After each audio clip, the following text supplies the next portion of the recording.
여러분 예수님을 믿고 나서요. 혹시 그 한계라는 걸 느껴보셨습니까? 예수님을 믿고 나서의 한계. 저는 예수님을 믿고 나서요. 이 언어의 한계를 느끼게 됐어요. 언어의 한계. 그 예수님의 사랑의 깊이와 그 진실됨이 그 넓이가 그 높이가 측량이 안 되고 이걸 어떻게 계산이 안 되니까요. 그 예수님의 사랑을 경험하고 나서 그 십자가의 은혜를 경험하고 나서 언어의 한계를 느끼게 되더라고요. 어떻게 표현이 안 되는 거예요. 이게 너무나 감사하고 이것이 너무나 행복하고 이것이 너무나 좋으니까 내가 이것을 몰랐다면 어떻게 살았을까? 내가 이 예수님의 사랑을 몰랐다면, 내가 이 십자가의 이 은혜를 몰랐다면, 이 복음의 능력을 내가 몰랐다면 내가 어떻게 살았을까? 무엇을 하고 살았을까?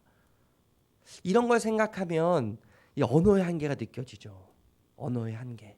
다 표현할 수 없는 그 하나님의 사랑, 그 주님의 은혜, 이 십자가의 능력, 이 한계를 여러분은 혹시 느끼십니까?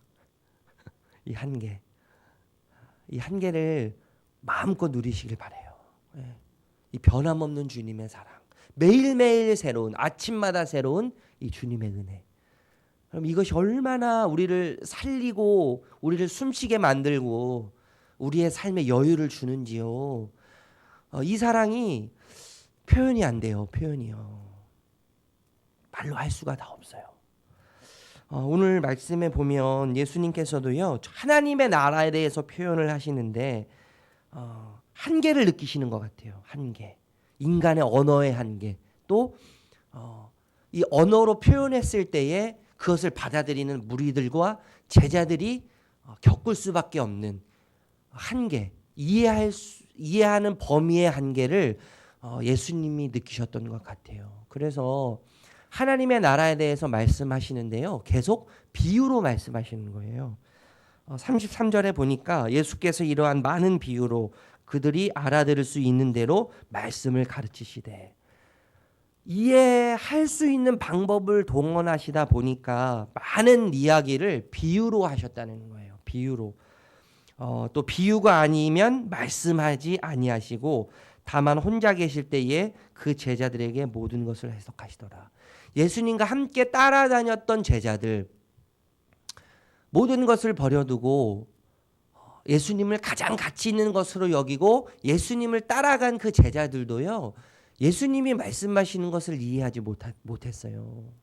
예수님이 말씀하시는 것을 그들의 이성을 가지고 그들의 지식 가지고 해석할 수가 없었고 풀이해낼 수 없었어요. 그래서 예수님이 제자들이 따로 있을 때 그 제자들에게 또 따로 해석하시는 일들을 예수님께서 하셨다는 것이죠.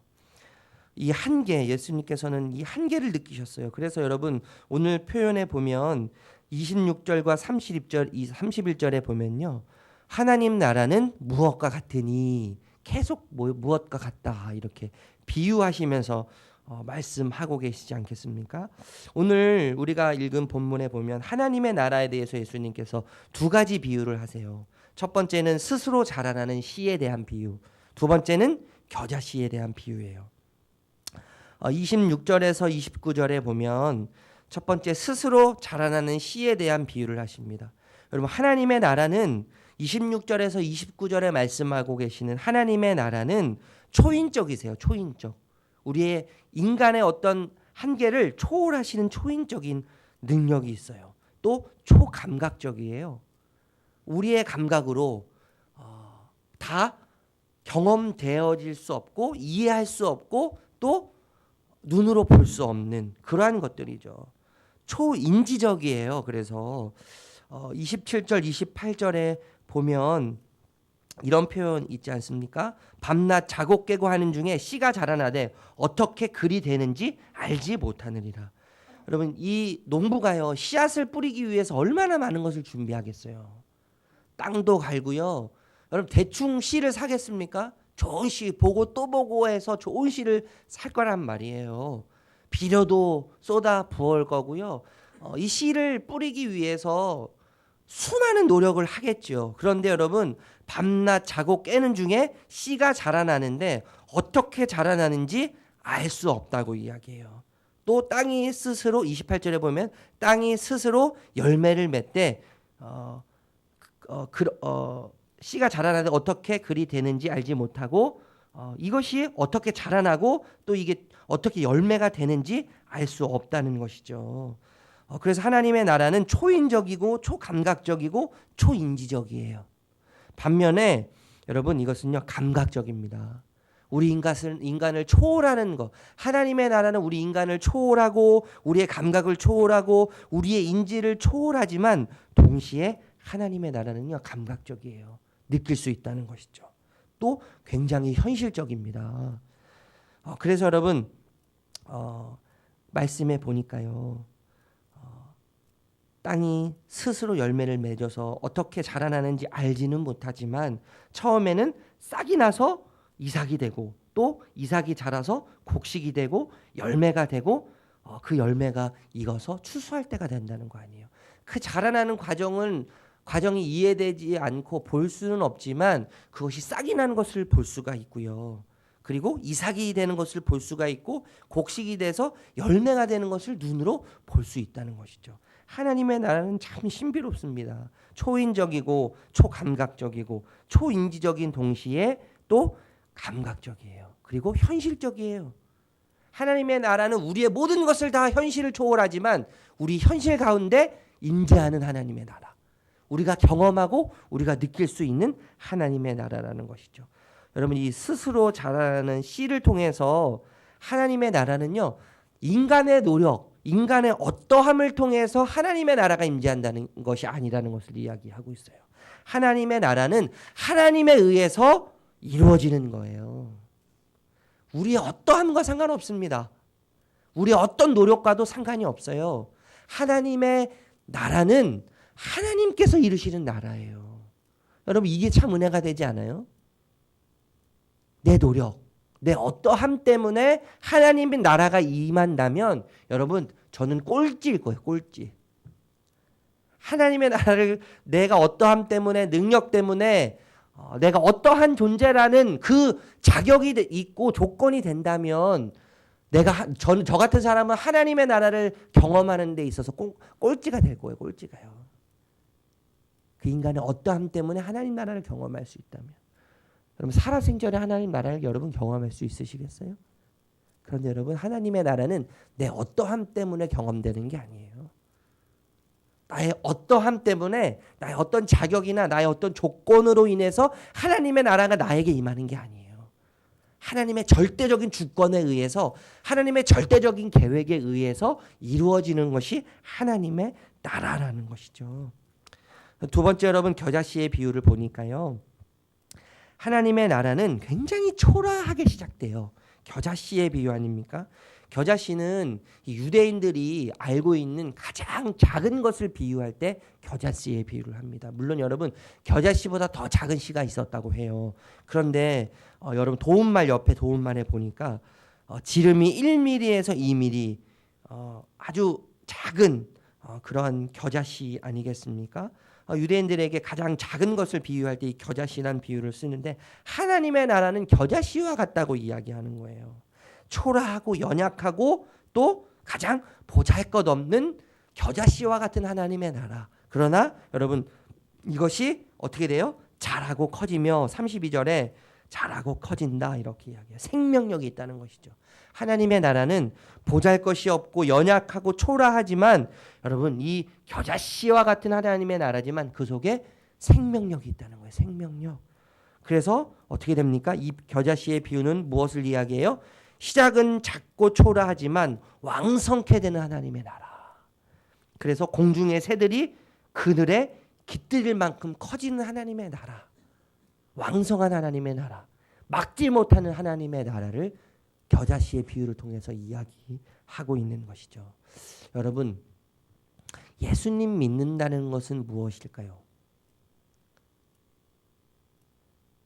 예수 그리스도를 내 삶의 주인으로 모시고 예수 그리스도의 그 십자가가 내 십자가가 되고 그 십자가의 경험이 내 경험이 되어서 예수님께서 십자가에 못 박히실 때 내 모든 것이 예수님과 함께 십자가에 못 박히셔서 내가 예수 그리스도를 구주라고 고백하고 내 주인이라고 고백하고 내 삶의 전부라고 고백하면서 예수님을 따라가는, 예수님을 믿는 다는 것은 여러분 과연 무엇이겠습니까?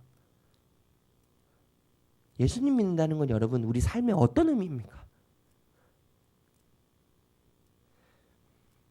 여러분 예수 믿는다고 해서 달라지는 건 하나도 없는 것 같아요. 우리의 삶이 더 나아지는 건 아닌 것 같아요. 그렇지 않을 때가 더 많아요. 오히려 문제가 더 많아 보여요.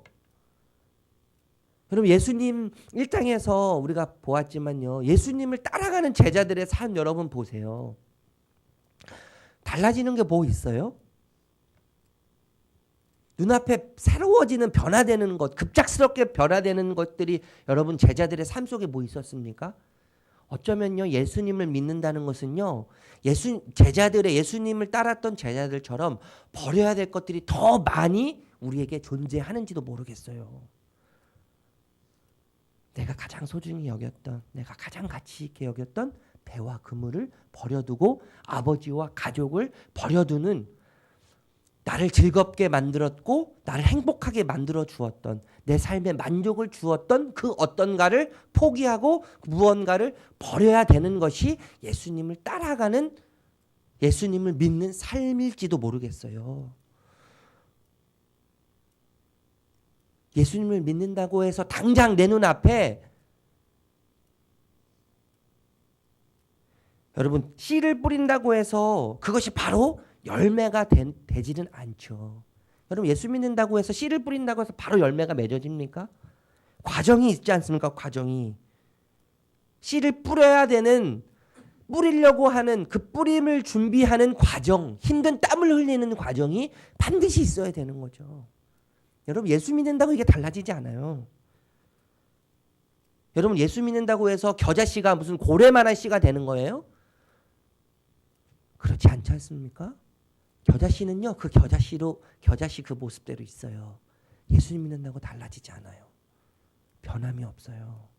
여러분 예수님을 믿는다는 게 무엇입니까?